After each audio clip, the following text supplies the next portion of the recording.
जय श्री जगन्नाथ।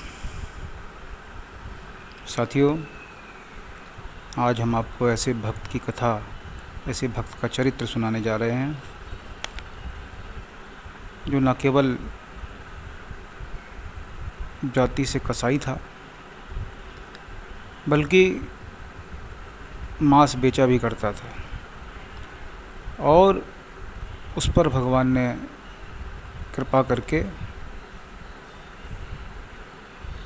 अपना परम धाम, परम वैभव प्रदान किया। तो आइए चलते हैं कथा की ओर। प्राचीन समय में सदन नामक एक भक्त हुए हैं जो कि जाति से कसाई थे। बचपन से भगवान नाम जप और हरि कीर्तन उन्हें प्रिय था। भगवान का नाम तो उनकी जीवा पर सदा ही बना रहता था। यद्यपि जाति से कसाई थे, फिर भी इनका हृदय दया से पूर्ण था। जीव बद के नाम से ही इनका शरीर कांप जाता था।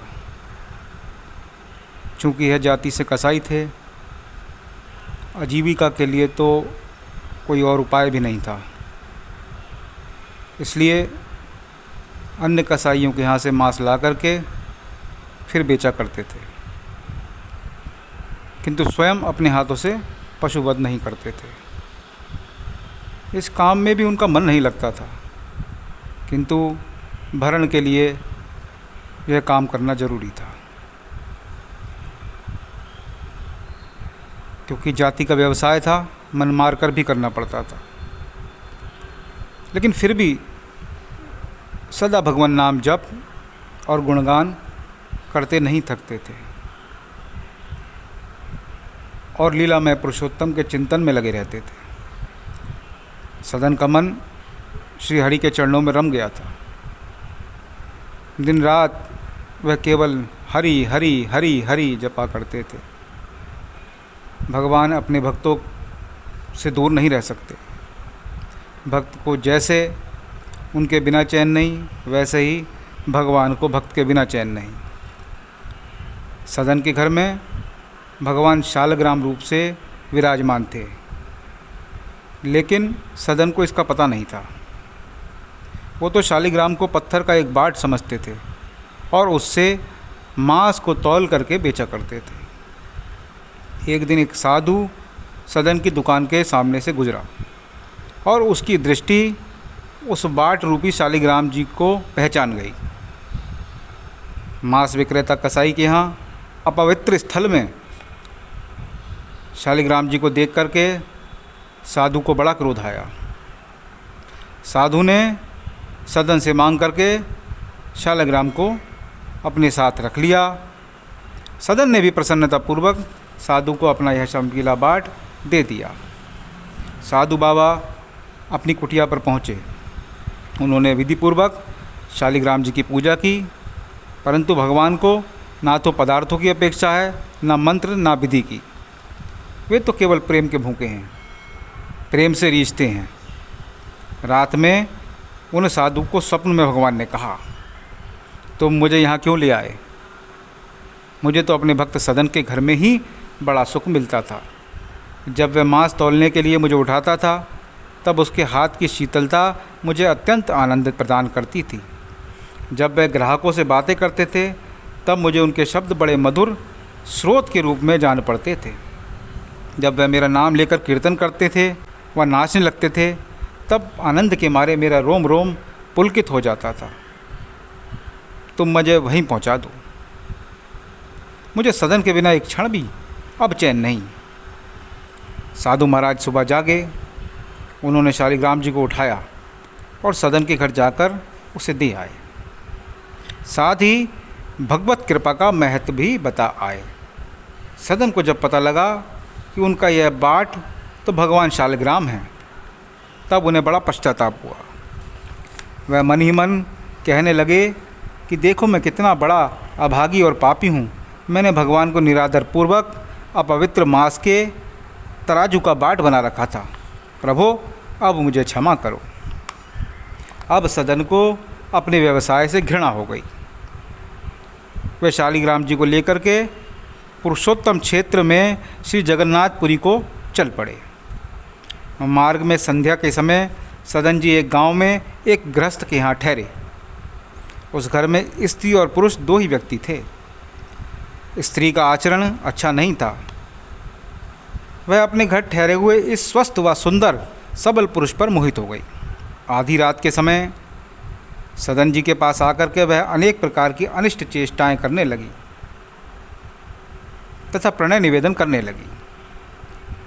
सदन जी तो भगवान के परम भक्त थे, उन पर काम की कोई चेष्टा सफल न हुई। वह उठकर हाथ जोड़ करके बोले, तुम तो मेरी माता हो, अपने बच्चे की परीक्षा मत लो। माँ, मुझे तुम आशीर्वाद दो। भगवान के सच्चे भक्त पर स्त्री और काम का कोई प्रभाव नहीं पड़ता।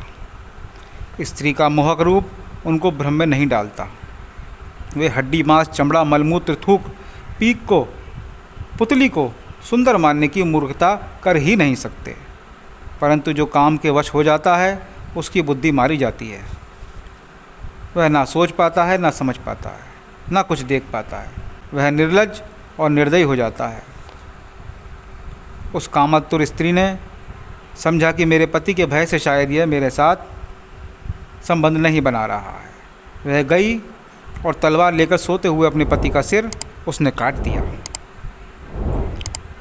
कामांध कौन सा पाप नहीं कर सकता। अब वह कहने लगी, प्यारे अब डरो मत, मैंने अपने खूंसट पति का सिर काट दिया है, जो हमारे सुख में वादक था, हमारे सुख का कंटक हो गया था। अब तुम मुझे स्वीकार करो। सदन भय से कांपने लगे। स्त्री ने अनुनय विनय करके जब देख लिया कि उनकी प्रार्थना स्वीकार नहीं हो रही, तब वह द्वार पर आकर के छाती पीट पीट कर रोने लगी। लोग उसका रुदन सुनकर एकत्र हो गए। उसने कहा, इस यात्री ने मेरे पति को मार डाला और यह मेरे साथ बलात्कार करना चाहता था।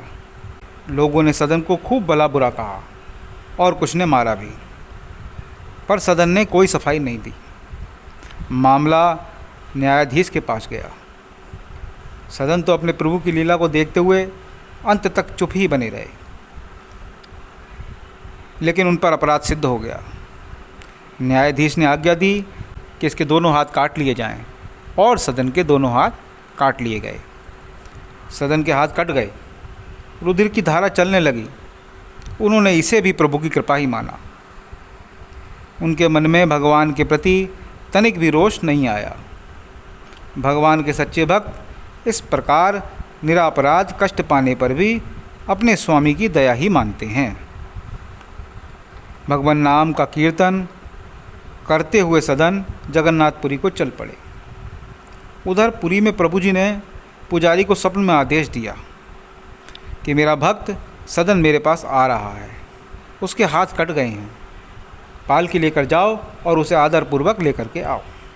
पुजारी पालकी लेकर के गए और आग्रह कर आदरपूर्वक सदन को उसमें बैठा करके ले आए। सदन ने जैसे ही श्री जगन्नाथ जी को दंडवत करके कीर्तन के लिए भुजाएं उठाई, उनके दोनों हाथ पूर्व की तरह ठीक हो गए। प्रभु की कृपा से हाथ ठीक तो हुए, मगर मन में शंका बनी रही कि यदि ठीक होने थे तो कटे ही क्यों। भगवान के राज्य में कोई निरपराध तो दंड पाता नहीं। ऐसा सोच करके सदन जी रात्रि में विश्राम करने के लिए लेटे। तभी भगवान ने स्वप्न में सदन जी को दर्शन दे करके बताया कि तुम पूर्व जन्म में काशी के सदाचारी विद्वान थे। एक दिन एक गाय कसाई के घेरे से भाग जाती, तुमने उसे पुकारा। तुमने कसाई को जानते हुए भी गाय के गले में दोनों हाथ डाल करके उसे भागने से रोक लिया। वही गाय वह स्त्री थी और कसाई उसका पति था। पूर्व जन्म का बदला लेने के लिए उसने उसका गला काटा। तुमने भयातुर गाय को दोनों हाथों से पकड़ कर कसाई को सौंपा था। इस पाप से तुम्हारे हाथ काटे गए। इस दंड से तुम्हारे पाप का नाश हो गया। सदन ने इस प्रकार से भगवान की असीम कृपा का परिचय पाया। वे भगवत प्रेम में विह्वल हो गए। बहुत काल तक नाम कीर्तन, गुणगान तथा भगवान के ध्यान में तल्लीन रहते हुए उन्होंने पुरुषोत्तम क्षेत्र में निवास किया और अंत में श्री जगन्नाथ जी के चरणों में देह त्याग करके परम धाम को पधारे। जय श्री जगन्नाथ।